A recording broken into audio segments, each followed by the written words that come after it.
আসসালামু আলাইকুম। আবারও চলে এসেছি ইফতারের জন্য একটি সহজ রেসিপি নিয়ে। প্রত্যেকের রান্নাঘরে থাকা এমন কিছু উপকরণ দিয়ে আজকে আমি ছোলা রান্নার রেসিপিটি শেয়ার করব। তাহলে চলুন রেসিপিটি একবার দেখে নিই।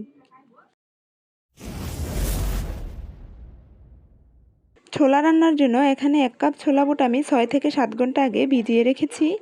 এখন এই ছোলা বুটগুলোকে সেদ্ধ করার জন্য প্রেসার কুকারে ঢেলে নিলাম। বুটগুলোকে সেদ্ধ করার জন্য এখানে আমি মেজারমেন্ট কাপের 3 কাপ পরিমাণ পানি দিয়ে দিলাম। এবার ঢাকনা লাগিয়ে চুলায় বসিয়ে দিব আর অপেক্ষা করব 5 থেকে 6 বার সিটি দেওয়া পর্যন্ত। 5 থেকে 6 বার সিটি দেওয়ার পর বুটগুলোকে নামিয়ে নিয়েছি। দেখুন বুটগুলো কতটা পারফেক্টভাবে সিদ্ধ হয়েছে। এখন বুটগুলোকে রান্নার প্রসেসে চলে যাব। তার জন্য একটি কড়াইয়ে দিয়ে দিলাম পরিমাণ মতো তেল। তেল গরম হয়ে আসলে এবার দিয়ে দিলাম আমি কিছু পেঁয়াজ ও কিছু কাঁচামরিচ কুচি। পেঁয়াজ ও কাঁচামরিচগুলোকে কিছুক্ষণ ভেজে নিব। এরপর এখানে দিয়ে দিব আমি কিউব করে কেটে রাখা আলু ও 1 চামচ আদা ও রসুন বাটা। এবার আলুর সঙ্গে আদা ও রসুন বাটাটাকে একটু ভেজে নিব।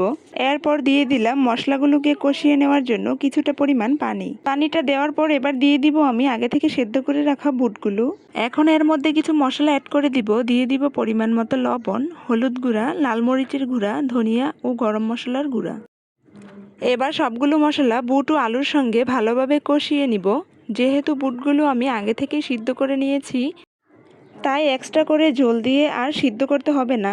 আর আলুগুলো কিন্তু কষানোর মধ্যেই সেদ্ধ হয়ে যাবে। এই তো বুটগুলো কিন্তু রান্না করা হয়ে গেছে।